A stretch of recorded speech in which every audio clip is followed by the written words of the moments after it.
Tout le monde ici ne verra pas le prochain Noël, n'est-ce pas, maman? Mon fils a ri. Toute la table a ri, sauf moi, parce que dans ma poche, j'avais les résultats médicaux qui confirmèrent ces mots. 6 mois à vivre, cancer du pancréas, inopérable, et personne ne le savait. Étienne a levé son verre de champagne, souriant, inconscient qu'il venait de prononcer ma condamnation à mort comme une blague. Sa femme Clémence a pouffé nerveusement. Mes petits-enfants ont continué à manger leur bûche de Noël. Les beaux-parents ont échangé des regards amusés. Moi, j'ai souri. J'ai bu une gorgée de champagne tiède. Et j'ai pris ma décision. Cette nuit-là, seule dans ma cuisine lyonnaise, avec vue sur le Rhône, j'ai préparé son cadeau de Noël. Pas un foulard, pas un livre. Une boîte en velours bordeaux contenant tous mes documents médicaux et une lettre manuscrite qui commençait par « Mon Étienne, tu as raison. Je ne verrai pas le prochain Noël. Et tu ne le savais même pas. » Le lendemain matin, à l'aube, j'ai déposé la boîte devant sa porte. J'ai sonné. Et je suis partie en courant. 2 heures plus tard, mon téléphone a vibré. C'était lui. Il pleurait. Il ne pouvait plus parler. Il répétait juste « Maman, maman, pourquoi ?» Je lui ai dit que je ne voulais pas qu'il vienne. Pas tout de suite. Pas par culpabilité. Seulement s'il le voulait vraiment. 3 jours plus tard, il est venu. Avec sa femme. Avec mes petits-enfants. Et pour la première fois depuis 5 ans, depuis la mort de mon mari Bernard, mon fils m'a vraiment regardé. Il a vu mes joues creusées, mes mains tremblantes, mes 50 kilos de corps mourant. Il s'est effondré dans mes bras. « Pardonne-moi », j'ai dit. Il n'y a rien à pardonner. Mais je mentais. Il y avait des années d'absence, des appels non passés, des dimanches où il était trop occupé, des anniversaires où j'étais juste un rendez-vous dans son agenda. Maintenant, il venait tous les jours. Il s'asseyait près de mon lit. Il me tenait la main. Il me racontait sa vie. Enfin, mais c'était trop tard. Mon corps lâchait. La morphine ne suffisait plus. Je pesais moins de 50 kilos. Mes os perçaient à ma peau translucide. Un soir de février, mon petit-fils Théo, 6 ans, innocent, magnifique, a soufflé les bougies de son gâteau d'anniversaire dans mon salon. Nous avions organisé sa fête chez moi parce que je ne pouvais plus me déplacer. Après que ses amis soient partis, il est venu vers moi. « Mamie, tu veux savoir mon vœu ?» Les vœux, c'est secret, mon chéri. Mais je veux te le dire quand même. Il a murmuré à mon oreille. « J'ai souhaité que tu restes longtemps avec nous. » Mon cœur s'est brisé parce que je savais que dans quelques semaines, je ne serais plus là. Que ce petit garçon grandirait sans vraiment se souvenir de moi. Que je deviendrais une photo floue dans un album poussiéreux. Cette nuit-là, Étienne était resté. Il a rangé les décorations, jeté les assiettes en carton. Puis il s'est assis près de moi et il a dit « Ces dernières semaines ont été les plus précieuses de ma vie. » Moi aussi, ai-je répondu. Moi aussi. Mais la vérité, c'était que j'étais en colère, furieuse. Pas contre lui, contre moi-même. Pourquoi avais-je attendu d'être mourante pour lui dire la vérité ? Pourquoi avais-je vécu dans le silence pendant si longtemps ? Pourquoi n'avais-je pas eu ce courage avant ? Début mars, je ne me suis plus levée. Mon corps refusait. Sophie, mon infirmière, m'aidait à boire quelques gorgées d'eau. Je ne mangeais plus. Je ne parlais presque plus. Mon monde se rétrécissait. Le 8 mars, j'ai su que c'était mon dernier jour. Pas une intuition, une certitude absolue. Mon corps me disait adieu. Étienne était là, tenant ma main. Clémence de l'autre côté. Le soleil entrait par la fenêtre, découpant des rectangles dorés sur le parquet. Le Rhône coulait en contrebas, indifférent à ma mort. J'ai regardé mon fils. Ce visage que j'avais porté, nourri, élevé. Ce visage qui m'avait oublié pendant des années. Et qui, maintenant, pleurait. « Ne regrette rien », ai-je murmuré. Tout ce qui s'est passé, c'était nécessaire. Comment peux-tu dire ça ? Parce que si je ne t'avais pas donné cette boîte, nous n'aurions jamais eu ces dernières semaines. Et ces semaines, elles valent tout. Il a éclaté en sanglots. Je ne veux pas te perdre. Tu ne me perdras pas. Je serai toujours là. Ma respiration s'est ralentie. Chaque inspiration devenait un combat. Mais je n'avais plus peur. J'ai pensé à Bernard, à nos 40 ans de mariage, à nos dimanches au parc de la Tête d'Or, à nos soirées devant la cheminée. J'ai pensé à Étienne enfant, courant dans l'appartement en criant « Père Noël !» J'ai pensé à Lucie et Théo, leur insouciance, leur rire. Et j'ai compris quelque chose. Ma mort n'était pas une tragédie. C'était un cadeau. Le cadeau du réveil. J'avais réveillé mon fils. Je l'avais forcé à voir, à être présent, à aimer maintenant, pas demain. Parce que demain n'existe pas. Il n'y a que maintenant. Cet instant, cette main dans la mienne, ce regard, ces larmes. Ma dernière pensée avant de fermer les yeux pour toujours a été simple. J'ai vécu, j'ai aimé, j'ai été vue. Enfin. Et puis, le silence. 6 mois après ma mort, Étienne se tenait devant ma tombe au cimetière de Loyasse. Les iris, mes fleurs préférées, brillaient sous le soleil de septembre. Il a murmuré « Merci, maman, tu m'as appris à voir ». Puis il est reparti avec sa femme et ses enfants. Et j'ai su, même morte, que mon sacrifice n'avait pas été vain, parce qu'il avait changé. Et ce changement, c'était mon véritable héritage. Pas une maison, pas de l'argent, juste une leçon simple et dévastatrice. Ne attendez pas d'être mourant pour vivre. Ne attendez pas que quelqu'un parte pour le voir vraiment. Parce qu'un jour, vous vous réveillerez et il sera trop tard. Et vous passerez le reste de votre vie à regretter. Moi, je suis partie en paix. Mais vous, vous avez encore du temps. Alors que ferez-vous avec ? Je me souviens de ce matin de septembre comme si c'était hier. Le soleil entrait par les grandes fenêtres de mon appartement, découpant des rectangles dorés sur le parquet en chêne massif. J'avais ouvert les volets vers 7 heures, comme chaque matin, et le Rhône coulait en contrebas, argenté sous la lumière d'automne. Lyon se réveillait lentement. Des klaxons lointains, le roulement sourd des trams sur les rails, le murmure de la ville qui s'étire avant de reprendre son rythme. J'avais rendez-vous chez le docteur Arnaud à 9h30. Un simple contrôle de routine, m'étais-je dit. Depuis quelques semaines, je ressentais une douleur sourde dans le ventre, une fatigue inhabituelle. Je mettais ça sur le compte de l'âge, de mes nuits de plus en plus fragmentées, de ce corps qui vieillit et qui se rappelle à vous avec des piqûres discrètes, des raideurs matinales. Bernard disait toujours que vieillir, c'était comme habiter une maison dont les fondations craquent. On apprend à vivre avec les bruits. J'ai enfilé ma robe en laine bleu marine, celle que je réserve aux sorties importantes, et j'ai noué un foulard en soie autour de mon cou. Je me suis regardée dans le miroir de l'entrée, ce grand miroir ovale, au cadre doré, que Bernard avait déniché dans une brocante de Croix-Rousse. Mes cheveux blancs étaient tirés en chignon bas. Mon visage portait les rides de 68 ans de vie, mais je me trouvais encore digne. Pas belle. Non, juste digne. Le cabinet du docteur Arnaud se trouve rue de la République, dans un immeuble haussmannien au balcon en fer forgé. J'ai pris le tram C jusqu'à la place Bellecour, puis j'ai marché. J'aime marcher dans Lyon. Cette ville a quelque chose de rassurant. Ses façades ocre et roses, ses traboules secrètes, ses places où le temps semble suspendu. Bernard et moi, nous marchions souvent ensemble.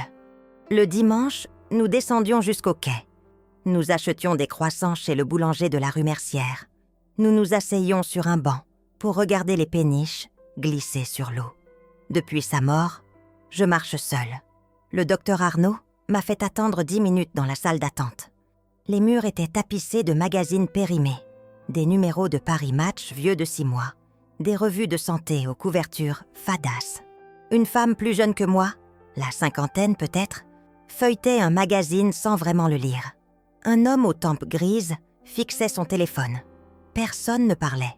On attendait tous notre tour, conscients que derrière cette porte blanche, des vérités nous attendaient. Quand mon nom a été appelé, j'ai sursauté. Le docteur Arnaud est un homme de 60 ans, cheveux poivre et sel, lunettes rondes, une voix douce qui rassure d'habitude. Il m'a fait asseoir dans le fauteuil en face de son bureau encombré de dossiers. Il avait ce regard que je redoutais, celui qu'on a quand on doit annoncer quelque chose de lourd. « Madame Lavoie !» a-t-il commencé en joignant les mains. J'ai reçu les résultats de vos examens. J'ai hoché la tête. Mon cœur battait trop fort. Le scanner et les analyses sanguines confirment ce que nous craignions. Vous avez une masse au niveau du pancréas. Les biopsies révèlent un adénocarcinome. C'est un cancer, Marguerite. Le mot est tombé comme une pierre dans un puits. Cancer. Un mot qu'on entend dans les journaux, dans les films, dans les conversations chuchotées. Mais jamais dans sa propre bouche. Jamais à propos de soi. « Est-ce qu'on peut opérer ?» ai-je demandé. Ma voix était étrangement calme, détachée, comme si je parlais de quelqu'un d'autre. Il a secoué la tête lentement.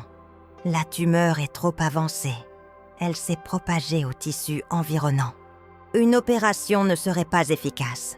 Nous pouvons envisager une chimiothérapie palliative pour ralentir la progression.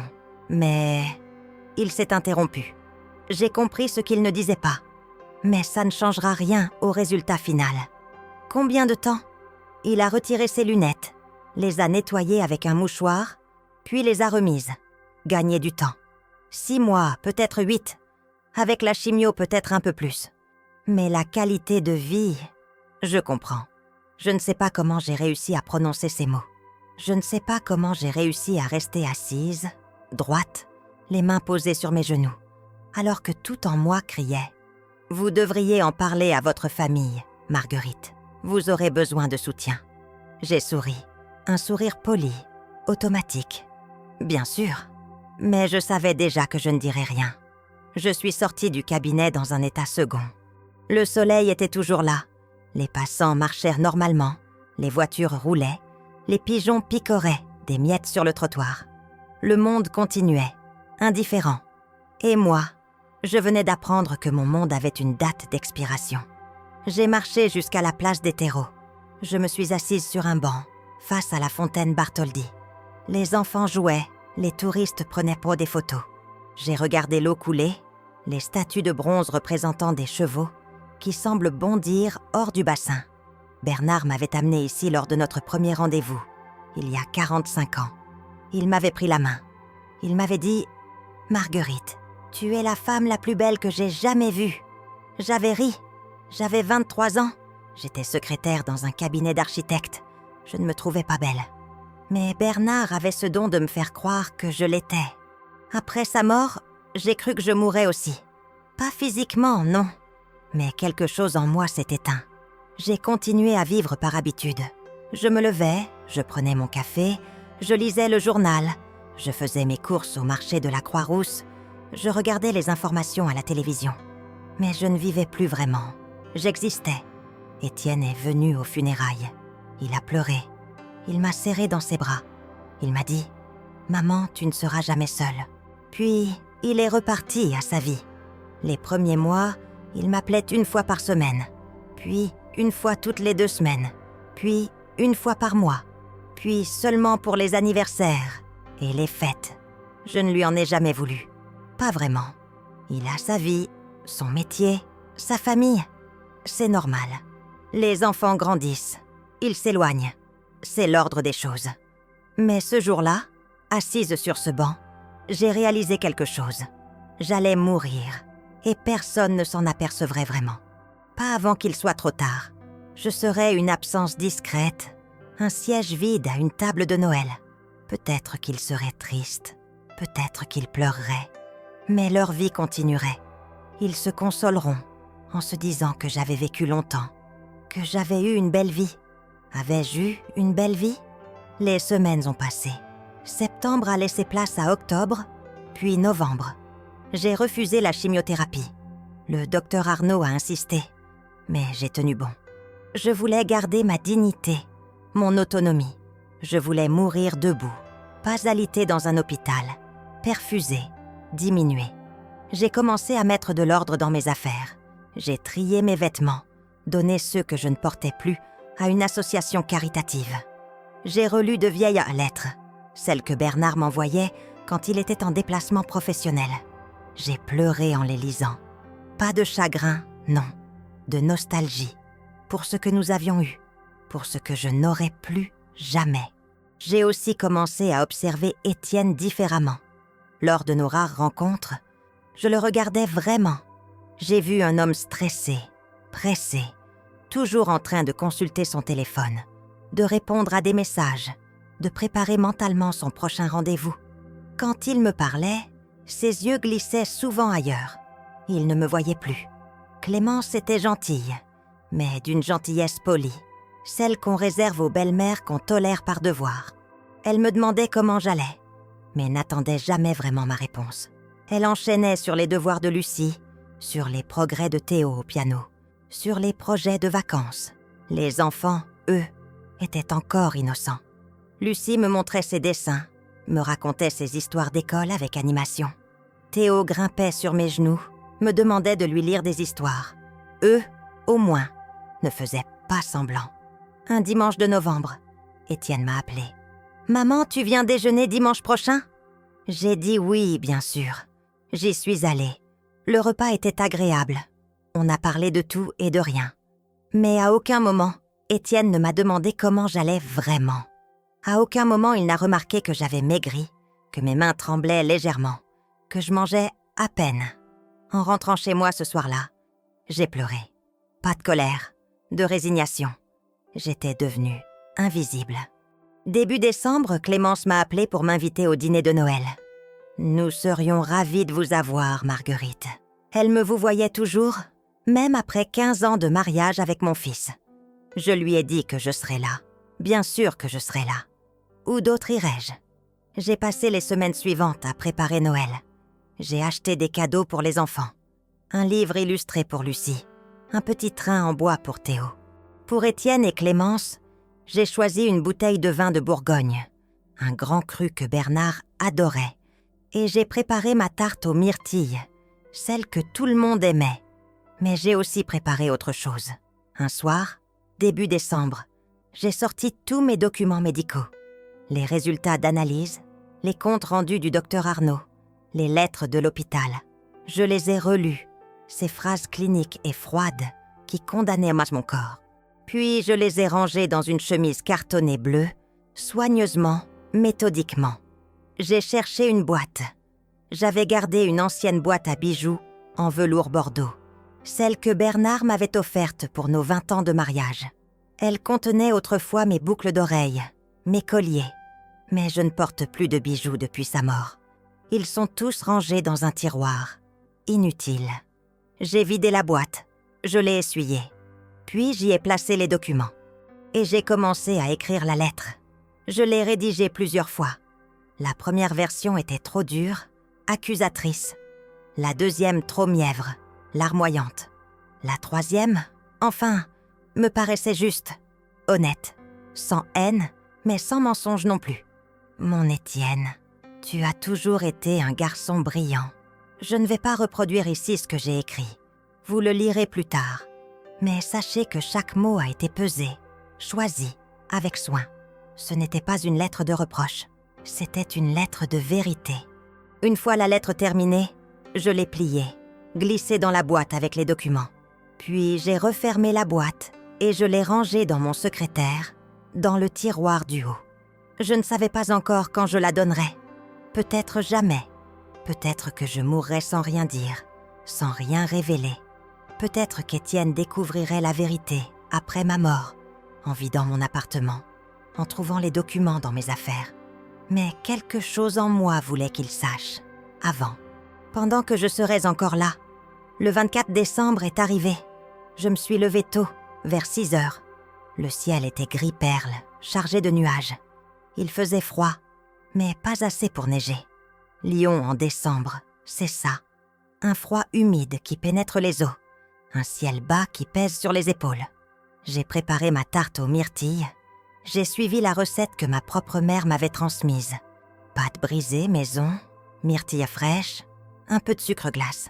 L'odeur qui s'est répandue dans l'appartement m'a rappelé les Noëls d'autrefois, quand Bernard était vivant, quand Étienne était enfant, et qu'il courait partout en criant « Père Noël! Père Noël !» J'ai enfilé ma plus belle robe. Une robe noire, simple, élégante, avec un col en dentelle. J'ai mis mon châle en cachemire, celui que Bernard m'avait offert. J'ai glissé la boîte emballée dans mon sac. Je ne savais pas encore si je la donnerais, mais je voulais la voir avec moi. À 18h, j'ai pris un taxi jusqu'au Vieux-Lyon. La voiture a traversé la ville illuminée, les guirlandes accrochées aux façades, les vitrines scintillantes, les sapins dressés sur les places. Tout le monde semblait heureux.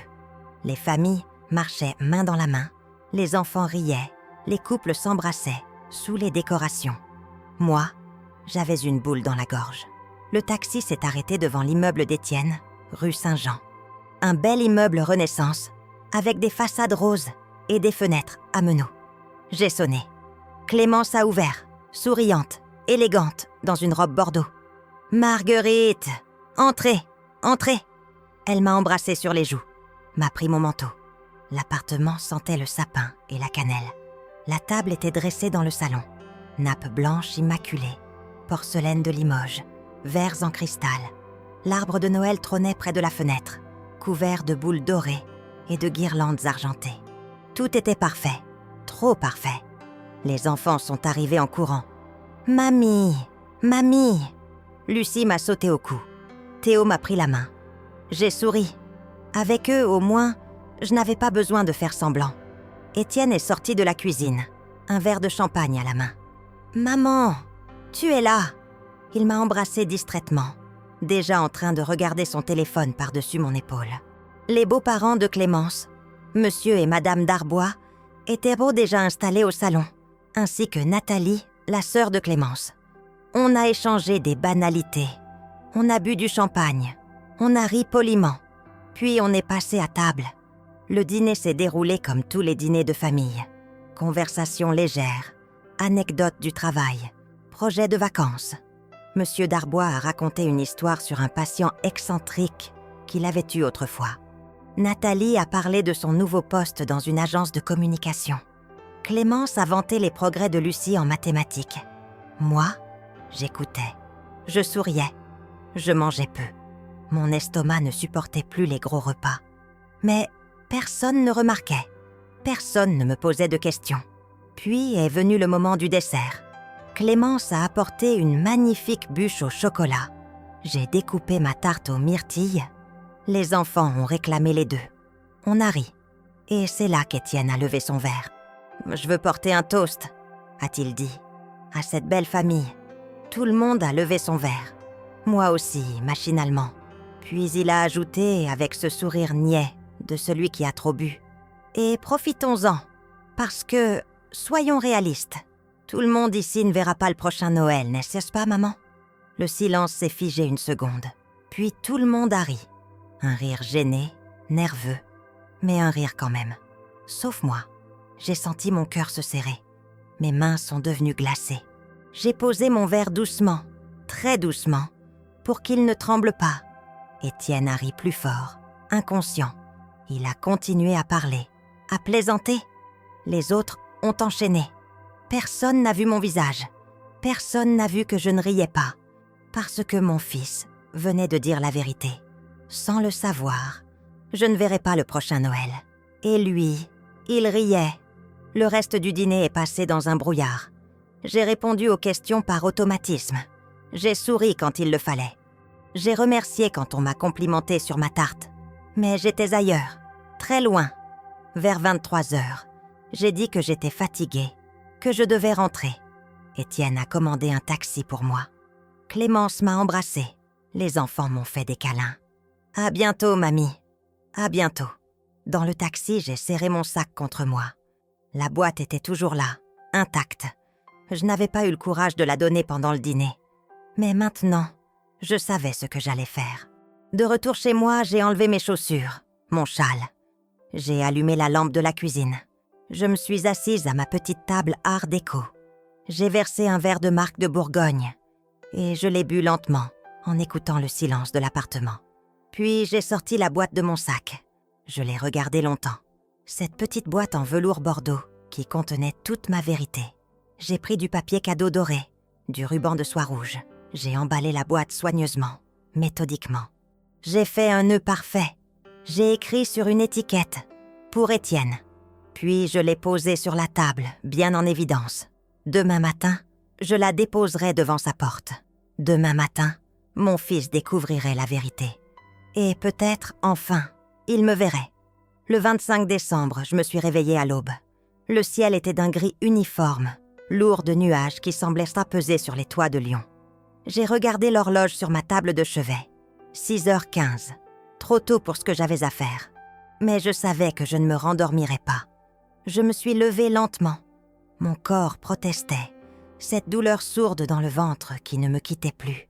Cette fatigue qui s'était installée comme un locataire permanent. J'ai enfilé ma robe de chambre en laine, celle que Bernard m'avait offerte il y a 10 ans, devenue élimée au poignet, mais toujours chaude. Dans la cuisine, j'ai préparé du café. L'odeur m'a réveillée un peu. Je me suis assise à ma petite table art déco, face à la fenêtre. Le Rhône coulait en contrebas, sombre et silencieux. Quelques lumières brillaient encore dans les immeubles d'en face, d'autres insomniaques, d'autres solitaires. La boîte emballée était là, sur la table, exactement où je l'avais laissée la veille. Papier doré, ruban rouge, étiquette blanche portant le nom de mon fils. Pour Étienne. 2 mots qui contenaient tout ce que je n'avais pas su lui dire depuis des années. J'ai bu mon café lentement. J'ai repensé à la phrase qu'il avait lancée la veille. « Tout le monde ici ne verra pas le prochain Noël, n'est-ce pas, maman ?» Chaque mot résonnait encore dans ma tête. Ce ton léger, ce rire inconscient. Il ne savait pas. Comment aurait-il pu savoir? Mais cette ignorance même m'avait blessée plus profondément que n'importe quelle méchanceté volontaire. Parce que ça révélait quelque chose que je refusais de voir depuis longtemps. Mon fils ne me regardait plus vraiment. J'étais devenue un élément de décor dans sa vie bien ordonnée. À 8h, j'ai pris ma décision. Je me suis habillée. Pantalon noir, pull en cachemire gris, écharpe. J'ai glissé la boîte dans un sac en tissu. Puis je suis sortie. Les rues étaient presque désertes. C'était le matin de Noël. Les gens dormaient encore ou ouvraient leurs cadeaux, en famille. Le tram était vide. Je suis montée. J'ai validé mon ticket. Je me suis assise près d'une fenêtre. Lyon défilait devant mes yeux. Ses façades silencieuses, ses vitrines éteintes, ses rues mouillées par la bruine qui commençait à tomber. Je suis descendue à Vieux-Lyon. J'ai marché jusqu'à la rue Saint-Jean. Mes pas résonnaient sur les pavés. Mon cœur battait trop fort. J'avais l'impression d'aller à un rendez-vous dont je ne connaissais pas l'issue. Devant l'immeuble d'Étienne, je me suis arrêtée. J'ai regardé les fenêtres de son appartement, au 2e étage. Les volets étaient encore fermés. Il dormait. Bien sûr qu'il dormait. C'était Noël, c'était tôt. Ils avaient fêté tard la veille. J'ai sorti la boîte de mon sac. Elle pesait si peu dans mes mains. Et pourtant, elle contenait tout le poids de ma vérité. J'ai monté les marches. L'escalier sentait l'encaustique et le vieux bois. J'ai posé la boîte devant leur porte, délicatement, comme si elle pouvait se briser. Puis j'ai sonné. Un coup bref. Et je suis repartie. J'ai descendu les marches rapidement, le cœur cognant dans ma poitrine. J'ai entendu la porte s'ouvrir derrière moi. Des pas, une voix. « Qui est là ?» Mais je ne me suis pas retournée. J'ai traversé la cour, j'ai poussé le portail. Je suis sortie dans la rue. J'ai marché vite, sans me retourner. J'ai tourné au coin de la rue, puis je me suis arrêtée, adossée à un mur, tremblante. J'avais fait ce que je devais faire. Maintenant, il fallait attendre. Je suis rentrée chez moi vers 9h. L'appartement était silencieux, froid. J'ai rallumé le chauffage, je me suis fait une tisane. Je me suis assise dans le fauteuil du salon, celui où Bernard s'asseyait autrefois, pour lire le journal. J'ai fixé mon téléphone posé sur la table basse. Il n'a pas sonné tout seul de suite. Les minutes se sont étirées. 10h, 11h, midi. J'imaginais Étienne découvrant la boîte, l'ouvrant, lisant la lettre. Je l'imaginais figé, sous le choc, ou peut-être furieux, ou peut-être indifférent. Je ne savais plus. Je ne connaissais plus mon fils. À 14h30, le téléphone a vibré. Étienne. J'ai fixé l'écran.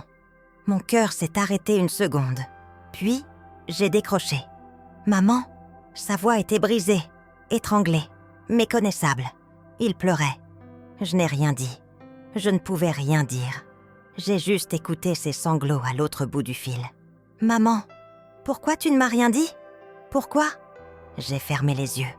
Parce que je ne voulais pas que tu viennes par pitié. Par pitié? Maman, je suis ton fils. Justement. Un silence. Long. Douloureux. Je viens. Maintenant. Je viens. Non. Quoi? Ne viens pas maintenant, Étienne. J'ai besoin de temps. De temps? Maman, tu es en train de mourir et tu me demandes ça de ne pas venir? Les mots étaient durs, vrais, insoutenables. Je ne veux pas te voir dans cet état, ai-je dit doucement. Pas maintenant. Tu es en colère, tu es triste, tu te sens coupable. Je comprends. Mais je ne veux pas que ta première réaction soit dictée par ces émotions. Alors quoi? Je fais quoi, maman? Tu réfléchis. Tu prends le temps de digérer. Et après, si tu veux vraiment venir, tu viendras. Mais parce que tu en as envie. Pas parce que tu te sens obligé. Un autre silence. J'ai entendu Clémence en arrière-plan, sa voix inquiète. Qu'est-ce qu'elle dit? Étienne, qu'est-ce qu'elle dit? Je te rappelle, maman. Il a raccroché. Je suis restée assise, le téléphone contre mon oreille, écoutant le silence. Puis, j'ai pleuré. Pas de tristesse, de soulagement. Parce que, pour la première fois depuis des mois, j'avais entendu mon fils vraiment présent au bout du fil. Vraiment là. Les 2 jours suivants ont été étranges. Étienne m'a appelé plusieurs fois. Des conversations courtes, maladroites. Il me posait des questions sur mon état de santé, sur les traitements que j'avais refusés, sur ce que je comptais faire. Je répondais calmement, honnêtement. Je lui disais que je n'avais pas peur de mourir, que je voulais juste que mes derniers mois soient dignes. Il me disait qu'il ne comprenait pas, qu'il aurait voulu être là, que ça l'avait blessé que je ne lui dise rien. « Je sais », lui ai-je dit, « et je suis désolée. Mais tu comprends, maintenant? Tu comprends pourquoi j'ai fait ça ?» Il a mis du temps à répondre. « Oui, je crois. Le 28 décembre, il est venu. Il est arrivé vers 15 heures, avec Clémence et les enfants. J'avais préparé des biscuits, fait du chocolat chaud. Je voulais que tout soit normal. Ou du moins, aussi normal que possible. Lucie et Théo se sont précipités vers moi comme d'habitude. « Mamie, on t'a apporté des dessins !» Ils ne savaient rien. Étienne et Clémence avaient décidé de ne pas leur dire pour l'instant. Ils étaient trop petits. Je les ai serrés contre moi. J'ai respiré leur odeur d'enfance, cette odeur de savon et de bonheur simple. Étienne était resté en retrait, près de la porte. Il me regardait comme s'il me voyait pour la première fois. Vraiment. Ses yeux étaient rouges, cernés. Il n'avait pas dû beaucoup dormir. Clémence s'est occupée des enfants. Elle les a installés au salon avec leurs dessins et leurs jouets. Puis elle nous a laissés seuls, Étienne et moi, dans la cuisine. Nous sommes restés debout, face à face, sans savoir quoi dire. Puis, Étienne a fait un pas vers moi. Et il m'a pris dans ses bras. Il m'a serré fort, comme il ne l'avait pas fait depuis des années. Depuis qu'il était enfant, peut-être. J'ai senti ses épaules trembler. Il pleurait. « Je suis désolée, maman. Je suis tellement désolée. » J'ai posé ma main sur son dos. « Il n'y a rien à pardonner. » « Si, il y a tout à pardonner. » Il s'est détaché de moi, m'a regardé dans les yeux. Son visage était ravagé. « J'aurais dû être là. J'aurais dû te demander comment tu allais. Vraiment. Pas juste par politesse. J'aurais dû remarquer que tu maigrissais, que tu avais l'air fatigué. J'aurais dû... » Étienne. « Non, maman. Laisse-moi finir. » Il a pris une grande inspiration. « J'ai été un mauvais fils. Pas méchant. Juste absent. Je me suis dit que tu allais bien, que tu étais forte, que tu n'avais besoin de rien. Mais c'était un mensonge. C'était plus facile pour moi de croire ça. Parce que sinon, j'aurais dû remettre en question ma vie, mes priorités, tout. » Il s'est assis à la table. Je me suis assise en face de lui. « Quand j'ai ouvert cette boîte, » a-t-il continué, « quand j'ai lu ta lettre, j'ai eu l'impression de recevoir un coup dans le ventre. Tout est devenu clair. Ma phrase stupide au dîner, ton silence, ton regard. J'ai réalisé que je t'avais perdu bien avant que tu sois malade. Je t'avais perdu parce que je ne te voyais plus. J'ai senti les larmes monter, mais je les ai retenues. Tu ne m'as pas perdu, Étienne. Je suis encore là. Mais pour combien de temps ? Je ne sais pas. Quelques mois, peut-être 6, peut-être moins. Il a fermé les yeux. Je ne suis pas prêt. Personne n'est jamais prêt. Nous avons parlé tout l'après-midi. Vraiment parlé. Pour la première fois depuis des années, Étienne m'a posé des questions sur moi, sur ma vie, sur ce que je ressentais, sur ce que je voulais faire avec le temps qu'il me restait. Je lui ai dit que je voulais rester chez moi, dans mon appartement, que je ne voulais pas d'hôpital, pas de soins lourds, que je voulais juste vivre mes derniers mois en paix, entourée de ce que j'aimais, mes livres, mes souvenirs, mes promenades au bord du Rhône. Il a hoché la tête. « Et nous? Tu veux nous voir? » « Oui, mais seulement si c'est sincère. Je ne veux pas de visite par devoir. »« Ça ne sera pas par devoir, maman, je te le promets. » Clémence nous a rejoints. Elle avait les yeux rouges aussi. Elle s'est assise à côté d'Étienne, a posé sa main sur la sienne. « Marguerite, je suis désolée. J'aurais dû être plus présente. » J'ai souri. « Toi aussi, tu es occupée. Je comprends. » « Non, il n'y a pas d'excuse. Vous êtes la grand-mère de mes enfants. Vous êtes importante. Et je ne l'ai pas montré assez. J'ai vu dans ses yeux qu'elle était sincère. Peut-être que cette épreuve allait nous rapprocher. Peut-être que, paradoxalement, ma mort allait redonner vie à nos relations. Les enfants sont revenus. Lucie m'a montré un dessin qu'elle avait fait. Une maison avec un jardin, des fleurs, un soleil. C'est pour toi, mamie. Pour que tu l'accroches dans ta chambre. J'ai pris le dessin, je l'ai regardé longtemps. Il est magnifique, ma chérie. Je vais le mettre sur mon frigo. Comme ça, je le verrai tous les jours. Théo m'a grimpé sur les genoux. « Mamie, tu vas venir à mon anniversaire en février ?» Mon cœur s'est serré. Février. Je serai peut-être encore là, peut-être pas. Je ferai tout pour être là, mon chéri. Étienne m'a regardé. Nos yeux se sont croisés. Il savait ce que je pensais. Il savait que rien n'était garanti. Ils sont restés jusqu'au soir. Nous avons dîné ensemble. Une omelette simple, une salade, du pain frais. Rien de sophistiqué. Mais c'était bon, parce que nous étions ensemble. Vraiment ensemble. Quand ils sont partis, Étienne m'a embrassé longuement. « Je reviens demain. Tu n'es pas obligé. Je sais. Mais j'ai envie. » Et j'ai su qu'il disait la vérité. Les jours suivants ont pris une nouvelle couleur. Étienne venait me voir presque tous les jours. Parfois seul, parfois avec les enfants. Il m'apportait des livres, des pâtisseries de la boulangerie que j'aimais. Il s'asseyait avec moi et nous parlions. De tout, de rien. De sa vie, de son travail, de ses peurs. Il m'a raconté des choses qu'il ne m'avait jamais dites. Ses doutes professionnels, ses tensions avec Clémence, sa peur de ne pas être un bon père. Je l'écoutais. Je lui donnais des conseils quand il en demandait. Mais surtout, j'étais là, présente. Et lui aussi. Un après-midi, début janvier, il m'a dit quelque chose qui m'a bouleversée. « Maman, je réalise quelque chose. Toute ma vie, j'ai essayé de rendre papa fier, d'être l'homme qu'il voulait que je sois. Avocat, respectable, prospère. Mais en faisant ça, j'ai oublié l'essentiel. Quoi? Être un bon fils. Être là, tout simplement. » J'ai pris sa main. « Tu es un bon fils, Étienne. Tu es juste un fils humain. Papa te parlait souvent, quand il était vivant ?» J'ai réfléchi. Oui, tous les jours, mais pas toujours avec des mots. Parfois, c'était juste un regard, un geste. Il posait sa main sur mon épaule en passant. Il m'apportait mon café le matin. Ce sont ces petites choses qui tissent une vie ensemble. Étienne a hoché la tête. « Je veux faire ça avec toi. Les petites choses, aussi longtemps que possible.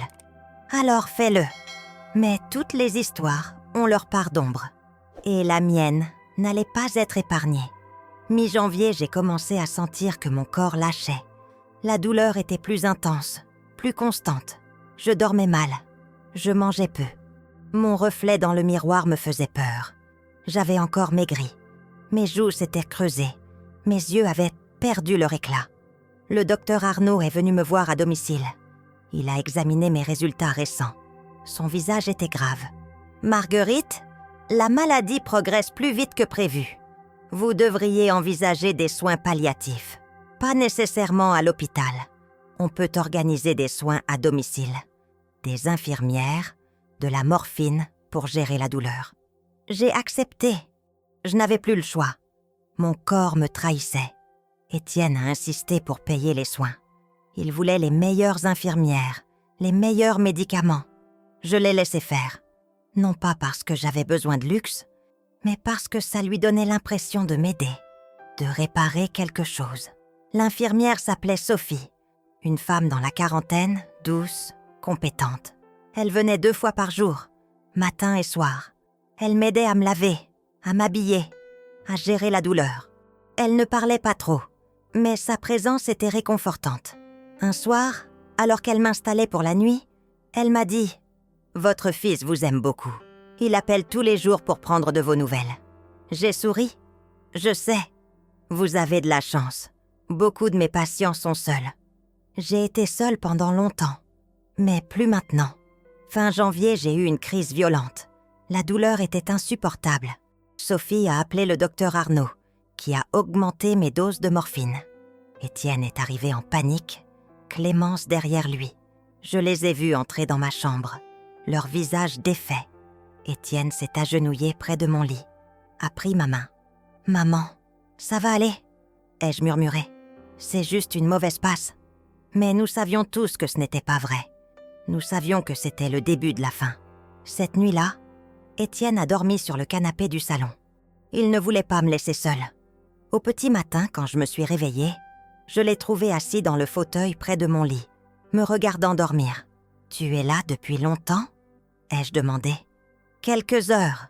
Je voulais juste te regarder. » « Pourquoi ? » « Pour me souvenir. » Les larmes me sont montées aux yeux. « Je ne pars pas encore, Étienne. »« Je sais. Mais quand tu partiras, je veux avoir assez de souvenirs pour tenir le reste de ma vie. » Nous sommes restés silencieux un moment. Puis j'ai dit « Tu sais, j'ai vécu une belle vie. J'ai aimé ton père. J'ai élevé un fils merveilleux. J'ai vu mes petits-enfants grandir. J'ai eu des amis, des joies, des peines. C'est plus que ce que beaucoup de gens ont. Mais tu vas nous manquer ? Et vous allez me manquer. Mais c'est normal. C'est le prix de l'amour. » Début février, la date de l'anniversaire de Théo approchait. J'avais promis d'être là. Mais mon corps ne suivait plus. Je passais mes journées au lit, épuisée, sous morphine. Étienne est venu me voir. « Maman, Théo demande si tu viens à son anniversaire. » J'ai fermé les yeux. Je ne crois pas que je pourrais. On peut reporter. Non, il a 6 ans. On ne reporte pas les anniversaires à 6 ans. Alors on fait la fête ici. J'ai ouvert les yeux. Quoi ? On amène Théo ici. Avec son gâteau, ses cadeaux, ses copains si tu veux. On fait la fête dans ton salon. J'ai souri. Tu ferais ça ? Bien sûr. Le jour de l'anniversaire de Théo, mon appartement s'est transformé. Étienne et Clémence ont accroché des guirlandes, gonflé des ballons. Sophie m'a aidée à m'habiller, à m'installer dans le fauteuil du salon.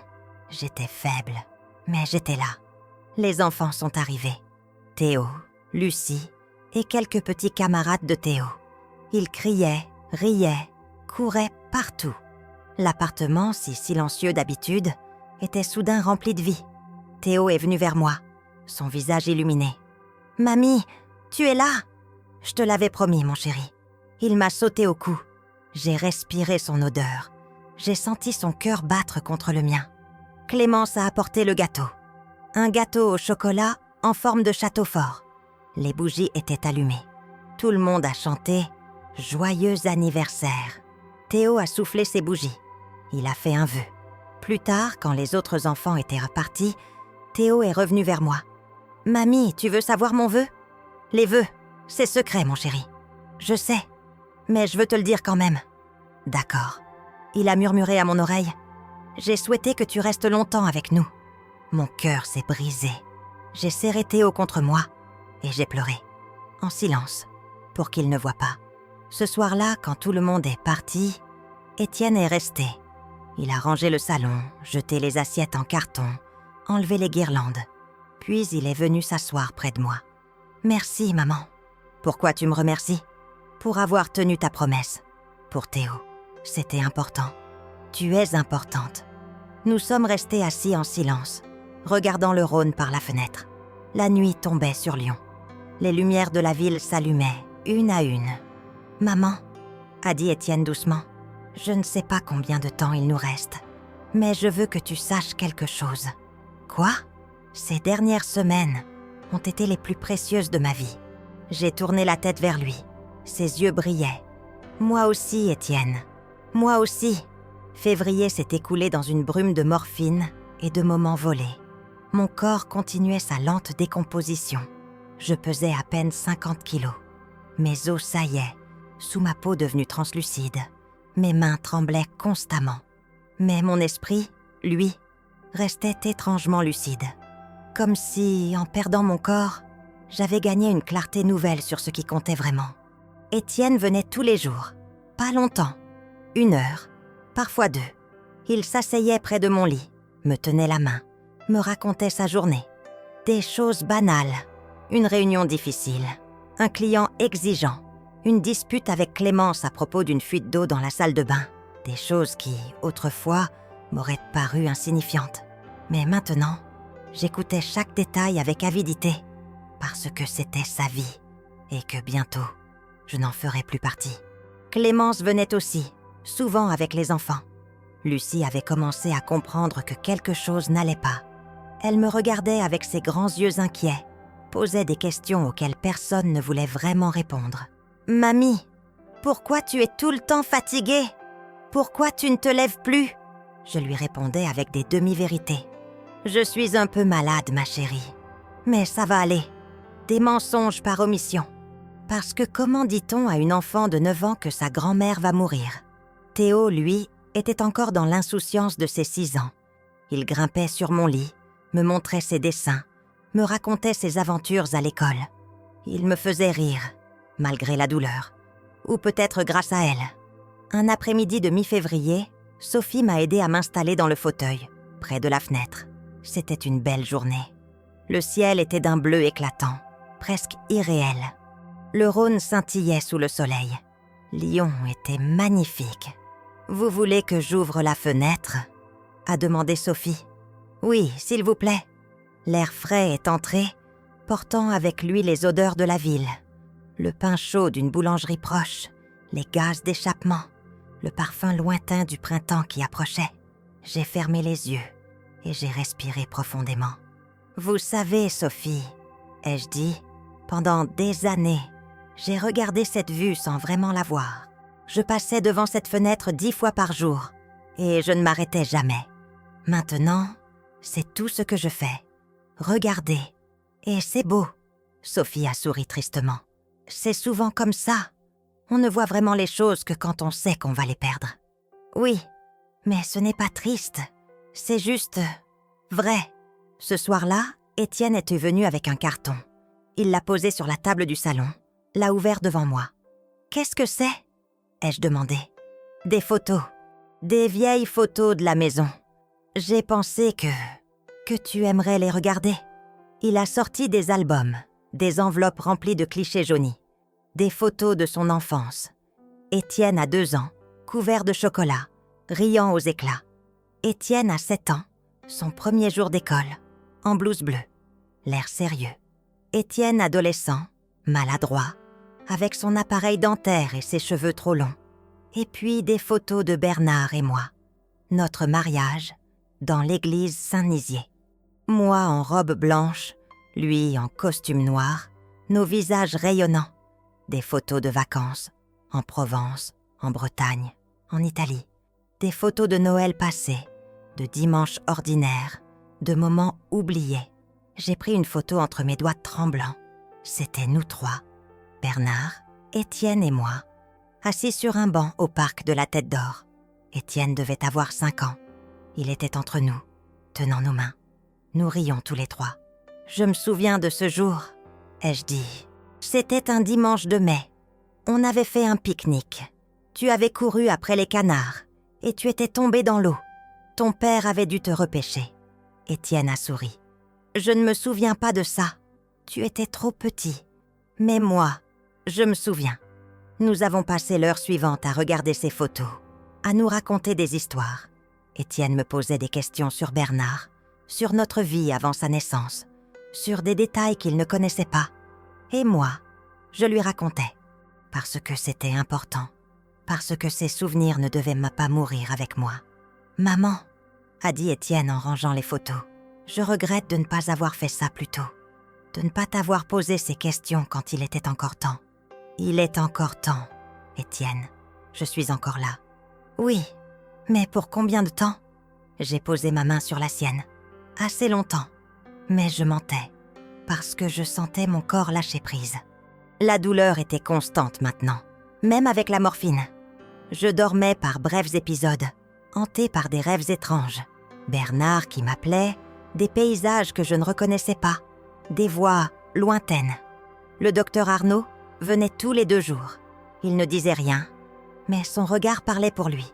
Bientôt, très bientôt, Sophie avait augmenté ses visites.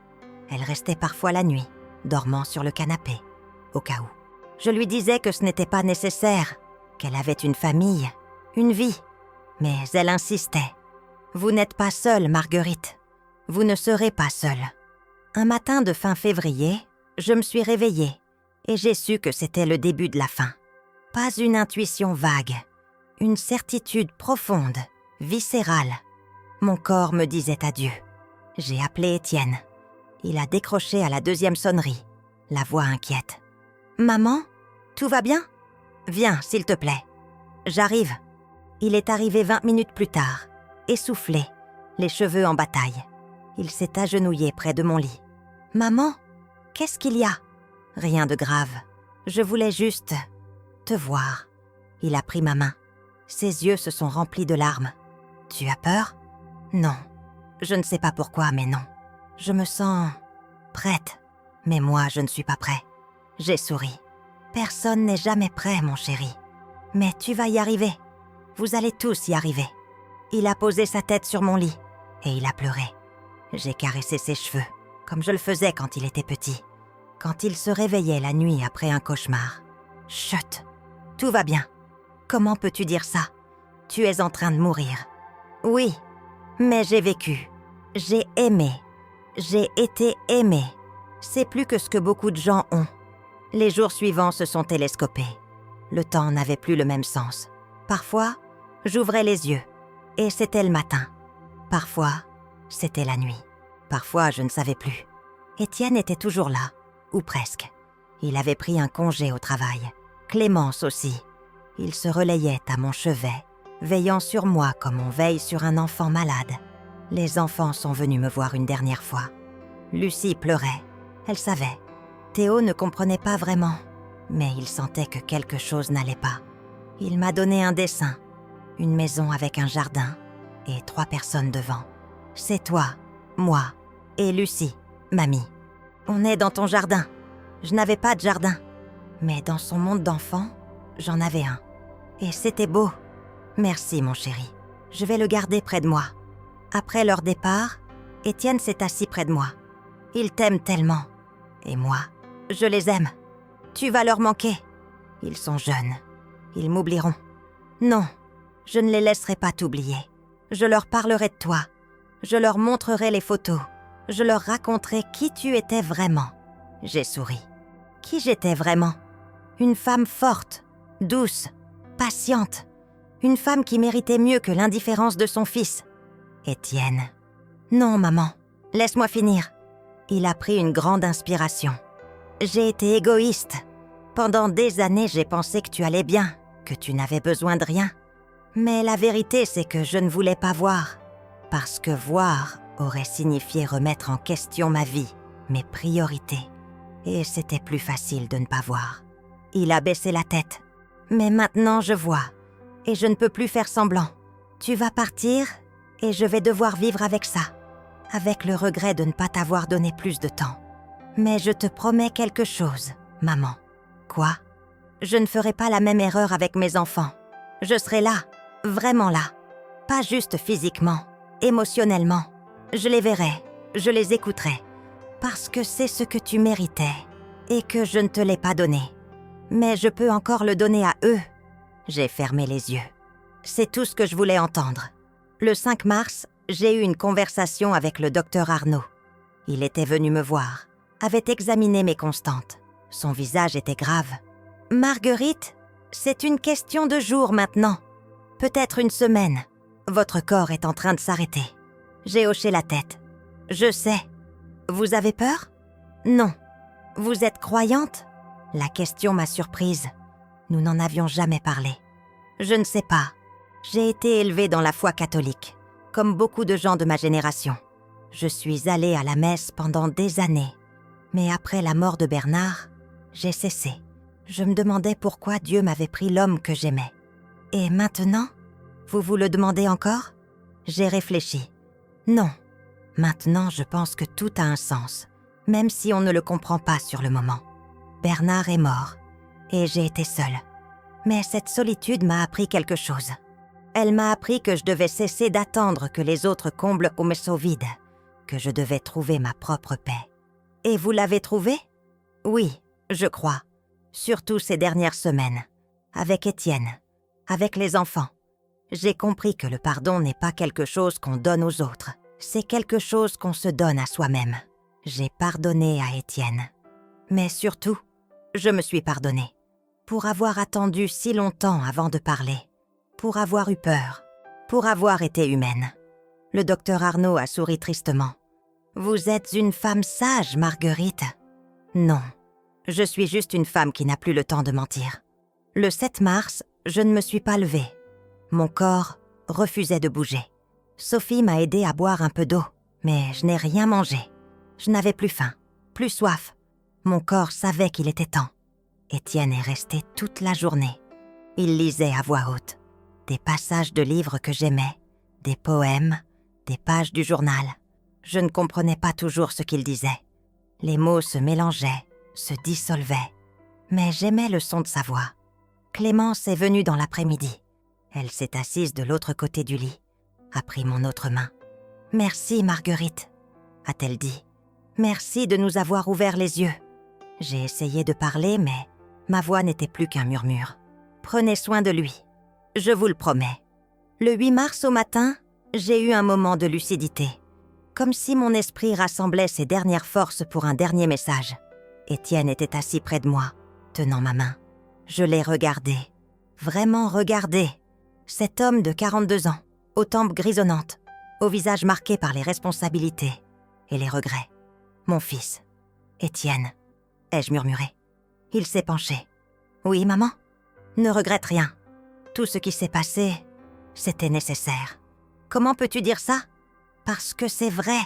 Si je ne t'avais pas donné cette boîte, si je n'avais pas provoqué cette crise, nous n'aurions jamais eu ces dernières semaines. Et ces semaines, elles valent tout. » Il a éclaté en sanglots. « Je ne veux pas te perdre. Tu ne me perdras pas. Je serai toujours là, dans les photos, dans les souvenirs, dans les leçons que tu transmettras à tes enfants. Ce n'est pas pareil ? Non, mais c'est suffisant. Ça doit l'être. » Il a posé sa tête sur mon lit et j'ai caressé ses cheveux une dernière fois. « Je t'aime, mon fils.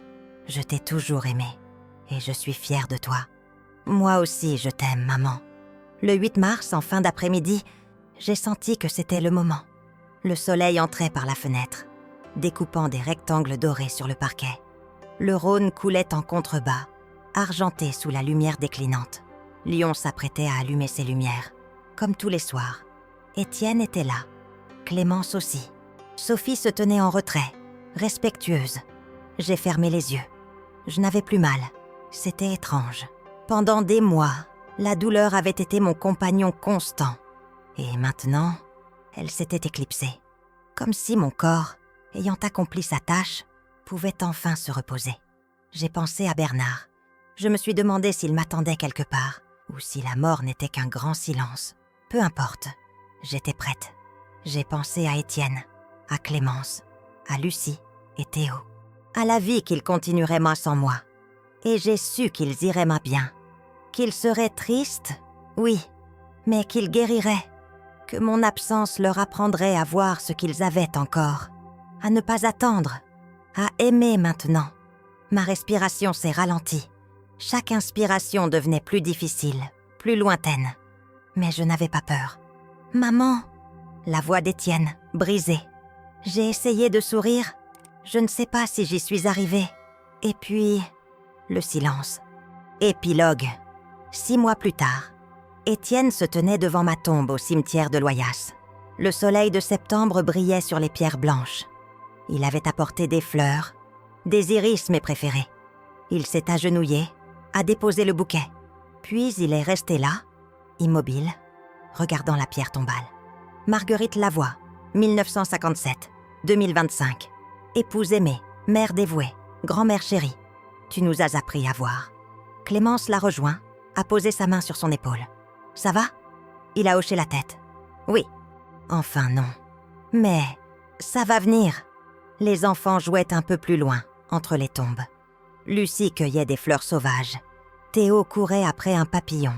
Insouciance de l'enfance. « Tu sais, » a dit Étienne, « je viens ici une fois par semaine. Je lui parle. Je lui raconte ma vie, les enfants, le travail. C'est stupide, non ? Non, ce n'est pas stupide. Elle m'a manqué tous les jours. Chaque jour, je pense à quelque chose que je voudrais lui dire, lui montrer. Et puis, je me souviens qu'elle n'est plus là. Mais tu l'as eue, ces dernières semaines. C'est plus que ce que beaucoup de gens ont. » Il a souri tristement. « Oui, et c'est grâce à elle. Grâce à son courage. Elle aurait pu partir sans rien dire. Mais elle a choisi de nous réveiller. De me réveiller. » Il s'est levé, a regardé une dernière fois la tombe. Je lui ai promis quelque chose. De ne pas faire la même erreur avec mes enfants. D'être présent. Vraiment présent. Et tu l'es. J'essaie. Tous les jours, j'essaie. Lucie est revenue en courant, un bouquet de marguerites dans les mains. « Papa, regarde, c'est pour mamie. » Étienne a pris les fleurs, les a données à sa fille. « Pose-les toi-même, ma chérie. » Lucie s'est approchée de la tombe, a déposé les marguerites délicatement. « Voilà, mamie, c'est pour toi. Papa dit que tu nous regardes de là-haut. C'est vrai ?» Étienne a senti sa gorge se serrer. « Oui, ma puce, c'est vrai. Alors je lui dis quoi ? Dis-lui ce que tu veux. » Lucie a fermé les yeux, concentrée. « Mamie, je t'aime. Tu me manques. Mais papa dit que tu es heureuse maintenant. J'espère que c'est vrai. » Étienne a fermé les yeux, retenant ses larmes. Théo les a rejoints. « On rentre ? J'ai faim. » Clémence a ri doucement. « Oui, mon chéri. On rentre. » Ils sont repartis tous les 4, main dans la main. En sortant du cimetière, Étienne s'est retourné une dernière fois. Le soleil brillait sur les tombes, doux et chaud. Il a murmuré « Merci, maman, pour tout. » Et il est parti. Réflexion finale. Quand je repense à cette histoire, à ma vie, à ma mort, je réalise quelque chose d'essentiel. Nous passons notre existence à croire que nous avons du temps. Du temps pour dire ce que nous ressentons. Du temps pour réparer les relations brisées. Du temps pour être présent. Mais le temps est une illusion cruelle. Il file entre nos doigts, comme de l'eau. Et quand nous nous réveillons enfin, il est souvent trop tard. J'ai eu de la chance. J'ai eu ces derniers mois, ces dernières semaines où mon fils m'a vraiment vue, où j'ai vraiment existé pour lui. Mais combien de gens meurent dans le silence, dans l'indifférence, sans jamais avoir été vus. Ma mort n'a pas été tragique. Elle a été nécessaire. Elle a été un réveil. Pour Étienne, pour Clémence, pour moi-même. Parce que parfois, il faut frôler la faim pour comprendre comment vivre. Et si mon histoire peut servir à quelque chose, c'est à rappeler ceci. Ne attendez pas. Ne attendez pas d'être malade pour dire à ceux que vous aimez qu'ils comptent. Ne attendez pas d'être mourant pour vivre vraiment. Appelez votre mère, votre père, vos enfants, vos amis. Pas demain, aujourd'hui. Dites-leur que vous les aimez. Demandez-leur comment ils vont. Vraiment. Écoutez leurs réponses. Regardez-les dans les yeux. Parce qu'un jour, et ce jour viendra plus vite que vous ne le pensez, il sera trop tard et vous passerez le reste de votre vie à regretter. Moi, je suis partie en paix parce que j'ai eu le courage de briser le silence, parce que j'ai eu la grâce de ces dernières semaines. Mais vous avez encore du temps. Alors ne le gaspillez pas. Vivez, aimez, pardonnez, maintenant, avant qu'il ne soit trop tard. Fin. Note de Marguerite Lavoie, écrite dans ses derniers jours de lucidité. À tous ceux qui liront cette histoire, je ne suis plus là. Mais mes mots restent, et j'espère qu'ils vous toucheront, qu'ils vous feront réfléchir. La vie est courte, les regrets sont longs. Choisissez la vie, choisissez l'amour, choisissez le pardon, choisissez d'être présent, avant qu'il ne soit trop tard. Marguerite. Au dîner de Noël, mon fils a levé son verre et dit « Tout le monde ici ne verra pas le prochain Noël, n'est-ce pas, maman ?» Tous ont ri, sauf moi. Cette même nuit, j'ai laissé son cadeau sur la table, et quand il l'a ouvert, il s'est effondré en larmes.